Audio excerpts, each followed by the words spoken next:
आशीष है, मैं नेहरू से आया हूँ। मैं बीपीओ एग्जीक्यूटिव हूँ।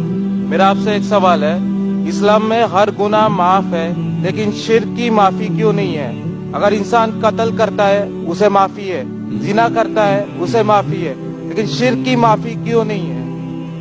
भाई साहब का सवाल है कि इस्लाम में सारे गुनाह की माफी है, शिर्क की नहीं। कत्ल करता है माफी है, जिना करता है माफी है, शिर्क की माफी क्यों नहीं? आप कुरान मजीद के बारे में जिक्र कर रहे जो सूरह निसा में है, सूरह नंबर 4 आयत नंबर 48 और आयत नंबर 116। इन दो आयतों में सूरह निसा सूरह नंबर 4 में लिखा है कि अगर अल्लाह चाहे तो कोई भी गुनाह को माफ कर सकता है, लेकिन शिर्क को कभी नहीं माफ करेगा, क्योंकि जो शिर्क किया है वो बहुत भटक चुका है। तो इसमें यह नहीं लिखा है कि अब जिना करेंगे तो माफ करेगा ही, कर सकता है अगर आप तौबा करेंगे तो। अगर आप तौबा करते कि मैंने जिना किया हूं, मैंने कत्ल किया हूं, मुझे माफ कर दे और इंशाल्लाह मैं आइंदा नहीं करूंगा, तो अल्लाह माफ करेगा। उसी तरीके से शिर्क भी, अगर आप शिर्क करते हैं और अल्लाह से माफी मांगते हैं कि मैं अगली बार शिर्क नहीं करूंगा, तो अल्लाह शिर्क को भी माफ कर सकता है। लेकिन शिर्क के हालत में मरेंगे तो माफी नहीं। आप मुशरिक जैसा मरेंगे, शिर्क करते हुए मरेंगे तो माफी नहीं। अगर आपने शिर्क किया, लाइक आज आप देख रहे हैं, कल भी परसों भी कितने गैर मुस्लिम बुत परस्ती करते थे, शिर्क करते थे, मूर्ति पूजा करते थे, अभी मुस्लिम बन गए। अल्लाह ताला बेशक माफ करेगा। और जिस दिन आप इस्लाम कबूल किए, आपके पिछले गुनाह सारे माफ, आपका स्लेट क्लीन। मैं माशाल्लाह 46 साल का हूं, अच्छे काम करता हूं, इंसान हूं, गलतियां भी करता हूं। आप अगर इस्लाम कबूल करे, आपका स्लेट क्लीन। मेरे तो स्लेट में तो काफी चीज ऊपर नीचे है। अगर आप इस्लाम कबूल करें तो अल्लाह के रसूल फरमाते आपके सारे गुनाह माफ, स्लेट इज क्लीन। तो आप एक साफ सुथरे मुसलमान बनते, इसके बाद हिसाब किताब शुरू होगा। तो अगर आप मूर्ति पूजा करते थे, नहीं करेंगे तो क्यों माफी नहीं? सबसे बड़ा गुनाह है, क्योंकि अगर आप जिना करते गलत है, आप रेप करते गलत है, लेकिन आप उस इंसान को चोट पहुंचा रहे। आप अगर कत्ल करते गलत करते, लेकिन अगर मूर्ति पूजा करते तो उस खालिक के नाफरमान है, उस खालिक को गाली देने से फर्क नहीं पड़ता है। लेकिन अगर आप उस खालिक को गाली देंगे तो उसके अहकामात पे कैसे अमल करेंगे?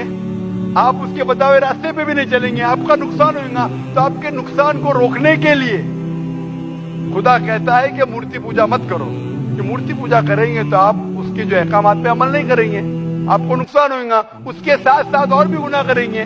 इसीलिए मूर्ति पूजा करने वाला सबसे ज्यादा बहका हुआ इंसान है। लेकिन अगर आप गलती के लिए माफी मांगते हैं और कहेंगे कि अगली बार नहीं करेंगे, तो अल्लाह ताला आपको माफ करेगा।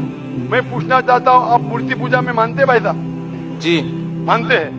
क्यों, आपको लगता नहीं गलत है? आप क्या हिंदू है? जी। आपके मजहबी किताब में लिखा है, छंदों के उपनिषद में चैप्टर नंबर 6 अध्याय नंबर 2 श्लोक नंबर 1, एकम अद्वितीयम, खुदा एक है, उसके अलावा कोई नहीं है। लिखा है श्वेता श्वेता उपनिषद में अध्याय नंबर 6 मंत्र नंबर 9, नाचस्य कस्य जनिता न चदीपा, उस ईश्वर, उस भगवान का कोई रब नहीं, उसके कोई वालिदैन नहीं। लिखा है श्वेता श्वेता उपनिषद में चैप्टर नंबर 4 मंत्र नंबर 19 में, न तस्य प्रतिमा अस्ति, उस ईश्वर, उस भगवान की कोई प्रतिमा नहीं, कोई अक्ष नहीं, कोई पिक्चर नहीं, कोई पेंटिंग नहीं, कोई फोटोग्राफ नहीं, कोई मूर्ति नहीं, कोई बुत नहीं। लिखा है यजुर्वेद में चैप्टर नंबर 32 वर्ष नंबर 3 में मंत्र नंबर 3 में, न तस्य प्रतिमा अस्ति, उस ईश्वर, उस भगवान की कोई प्रतिमा नहीं, कोई अक्ष नहीं, कोई पिक्चर नहीं, कोई पेंटिंग नहीं, कोई फोटोग्राफ नहीं, कोई बुत नहीं, कोई मूर्ति नहीं। तो साफ तौर पे कई जगह आप हिंदू की मजहबी किताब में लिखा है कि मूर्ति पूजा गलत है। तो क्यों आप मूर्ति पूजा करते हैं भाई साहब? जी, इस बारे में मुझे सही तालीम नहीं है, मुझे थोड़ा वक्त चाहिए। मैं इतने हवाले दे रहा हूँ कि आपको लगता है कि मैं फेंकते जा रहा हूँ? हवाले के हवाले दे रहा हूँ, आप नोट कीजिए। जी, आप लाइब्रेरी में जाइए, आपको वेद नहीं मिलता है तो हमारी लाइब्रेरी में जाओ, इस्लामिक रिसर्च फाउंडेशन। हमारे इस्लामिक रिसर्च फाउंडेशन में आपको वेद का तर्जुमा मिलेगा, महाभारत का तर्जुमा मिलेगा, भगवत गीता के कम से कम 30 तर्जुमे मिलेंगे। बाइबल मिलेगा, बाइबल का तर्जुमा मिलेगा, कुरान का तर्जुमा मिलेगा, हदीस का तर्जुमा मिलेगा। मैं नहीं जानता हूँ कहीं भी हिंदुस्तान में इतने मजहबी किताब का तर्जुमा मौजूद है। इस्लामिक रिसर्च फाउंडेशन में फ्री लाइब्रेरी, एयर कंडीशन में बैठो, फ्री पढ़ो। इंशाअल्लाह आपको चाय पानी भी दूंगा मैं। चाय पानी रिश्वत नहीं है, तो ये आप ठंडे दिमाग से, कभी ठंडा दूंगा कभी चाय पानी, तो आप अच्छे दिमाग से रिसर्च कीजिए। हमारे पास कंप्यूटर सॉफ्टवेयर है, आप क्या जानना चाहते हैं वेद के ऊपर बटन दबाओ, मिलेगा आपको। किधर लिखा है मूर्ति पूजा हराम में, बटन दबाओ कंप्यूटर में निकलेगा बाहर। वेद के कंप्यूटर सॉफ्टवेयर है, बाइबल के कंप्यूटर सॉफ्टवेयर है, कुरान के कंप्यूटर सॉफ्टवेयर है, हदीस के। तो मैं आपसे दरखास्त करता हूँ कि आप रिसर्च कीजिए कि खुदा एक है, रिसर्च कीजिए कि मूर्ति पूजा गलत है, रिसर्च कीजिए कि आखिरी पैगंबर मोहम्मद सल्लल्लाहु अलैहि वसल्लम है। और मैं दुआ करता हूँ कि आपको हक जल्दी मिले ताकि आप इस दुनिया और आखिरत में सफलता पाए। शुक्रिया।